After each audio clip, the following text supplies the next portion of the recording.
All right. Is it focused on my face this time? Sweet.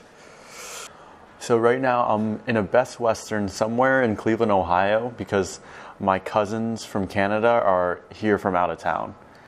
But what I really want to talk about is the car ride here.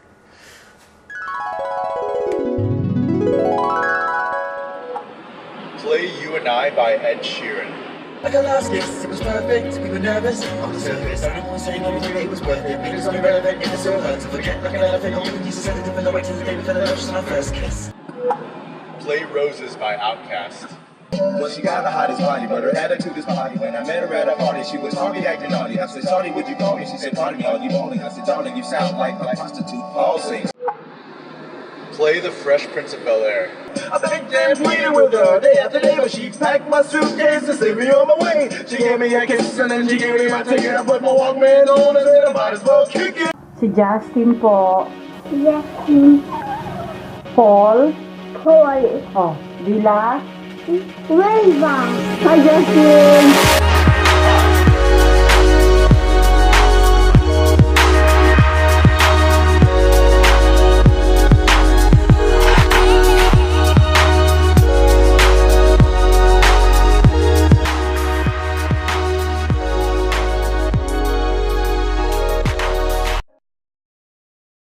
Growing up at times, I was really frustrated in the way that I thought because I felt like it was different than everyone else's.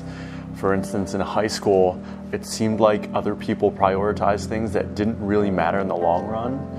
And I would wonder why they would even care about these things. Like, why would you treat other people like shit when years from now, actually, people would probably look back and see your name in a yearbook and think like, oh yeah, that person, like he was a complete dick. And so it was around that time where, understanding that idea, I wanted to just be nicer, a better person to other people, because you'll live on in the stories that people tell about you, but you have to truly believe it too. I'm not saying that you should be insincere, but also in that way of thinking and being frustrated with why don't people think the same way that I do, that caused a good amount of isolation. Like, I think that I was trying too hard to be liked, to the point where it was almost as if there was a certain amount of neediness. And since I'm a hopeless romantic, I guess that I always had this idea that once I found the right girl, nothing else would matter in my life. And that was also kind of like a little bit of neediness that was just unnecessary. So as I've gotten older and started to understand more about myself, I've become better with being by myself. And what I'm talking about is completely different than loneliness, because you can be surrounded by a bunch of people and still feel lonely. I guess as my life has gotten more complex and more people have started to enter my life, and more complexity has come along with adulting, that I've kind of craved solitude and actually craved an escape away from people so I can return back to normal. And if you even see me around the city, you'd probably consider me an extrovert, whereas I really do enjoy my introverted times where it's just me. And there's a certain amount of peace that comes along with that. Just being able to be goofy and sing in the car by yourself without a care in the world.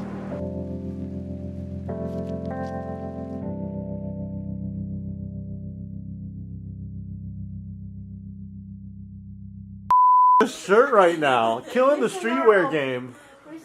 Prisoner of work. And then works up. Prisoner of work. That's awesome. Wait, but do you wear that to work? Oh no. I'll be fired. No, actually, I wore it one time and they kind of like it. Why is he talking like that? Because he knows the camera. He's vlogging me.